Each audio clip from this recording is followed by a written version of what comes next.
Nous sommes toujours au MOCA, dans le cadre de la journée consacrée à la femme, réussir au féminin.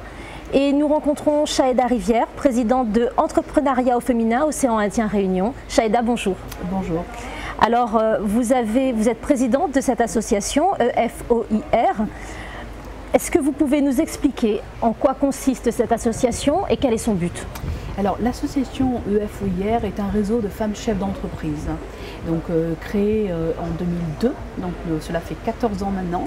Et puis donc le R de la Réunion est important parce que nous sommes allés créer en fait une plateforme en 2007, à partir de 2007 sur tout le plan régional. Donc aujourd'hui vous avez des FOI, EFOIR, donc de l'entrepreneuriat au féminin Océan Indien, sur Maurice, Madagascar, les Comores, Mayotte, enfin pour ne pas les citer. En tout cas c'est vraiment sur le plan régional et on a été à l'orée de cette initiative.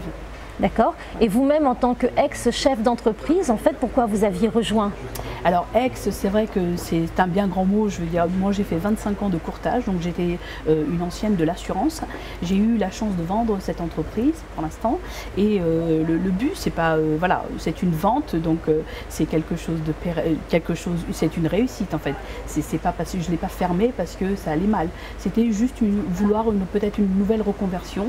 Et c'est vrai que quand on prend de l'âge, on se tend peut-être pour d'autres choses, mais en tout cas, je resterai toujours, en tout cas dans le domaine de l'entrepreneuriat, ça c'est clair. Voilà. En tant justement que, on va dire, chef d'entreprise, oui. Et puis en tant que présidente de l'EFOIR, oui.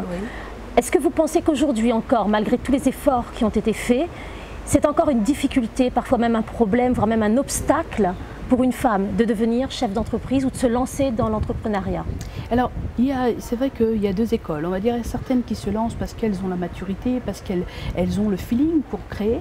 Et puis, bien sûr qu'il y aura toujours des difficultés. De toute façon, nous femmes, nous traversons, je veux dire, cette époque-là, que ce soit sur le côté salarial ou tout simplement pour la création d'entreprise, avec les difficultés. Donc, moi, je n'aime pas trop parler parce que je suis vraiment une battante.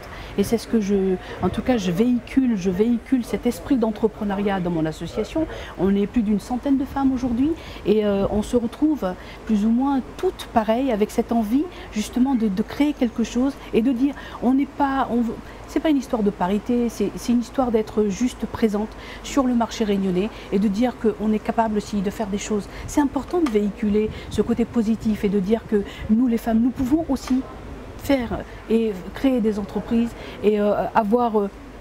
on parle souvent de femmes en disant ce sont des petites entreprises. Oui, et alors si c'est des petites entreprises? Mais ce sont des entreprises pérennes.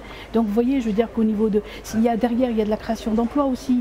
Donc restons pas toujours sur le côté à se poser. Pourquoi nous les femmes? Oui, bien sûr, les difficultés seront toujours là, mais soyons positifs. Donnons envie aux femmes de créer. Voilà. L'esprit d'entrepreneuriat, c'est tellement important. Merci beaucoup. Je vous en prie.